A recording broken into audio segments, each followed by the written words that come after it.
It's windy out here. I'm going to tell you guys a story. Me and my brother, JoJo. His name was Albert Jones. And, we lived on an Air Force base in about 1974 and 76. We were on SAC headquarters in Omaha, Nebraska.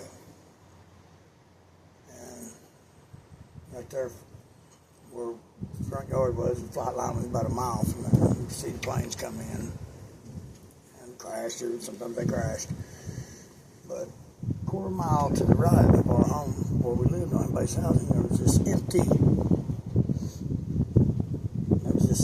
lot that went down off an embankment. And actually it was forest is what it was. But the first part of it, before it got to the big thicket, was all reeds. And we'd go down in there, and I was about 6 or 7. He was 13 or 14 years old. He was 7 years older than me. And so we would go down there and chase each other around in them reeds. And we were down in there one day, and it was all, when it wasn't raining, it was dry, and you could run around in there and play and all kinds of stuff. And we was running around there warping each other with them reeds. We was rough back then, you know, we were raised rough. And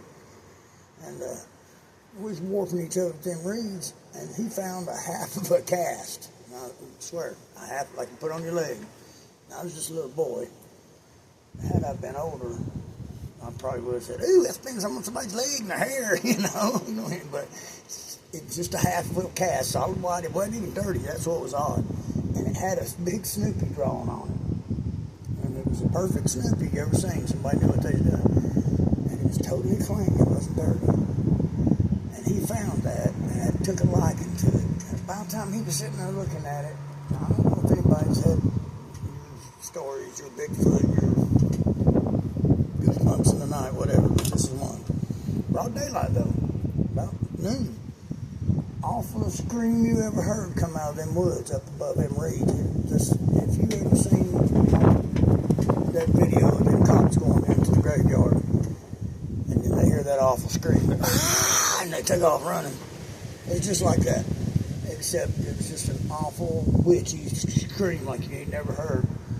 And he grabs me up and takes off running and gets about 8 feet and stops and turns around and goes back. And I said, "What are you doing?" He said, "I want that cast." And he grabbed that damn cast and took off running again. And we got up and went up into an embankment.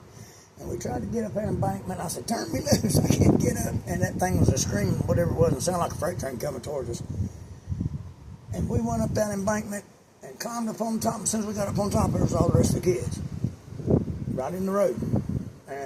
And it was just like it was over. You didn't hear nothing else, and I was just freaking out, and he was freaking out, and all these kids were standing up there playing, because, back then all the kids was on the streets, all of them playing. You didn't go inside during the day. You played outside all the time. They were playing. You played bikes. You could ride bikes. You could get in a fight. You could play football, baseball. You always had somebody to play with. So all these kids were standing out there, and it was over, and it was just one of the scariest things I ever did. And we never went down in that hole again. And he had that cast for years and years, and I don't know whatever happened to that.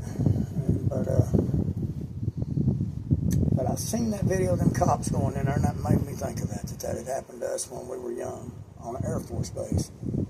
I don't know what was out in them woods, but nowadays what's going on.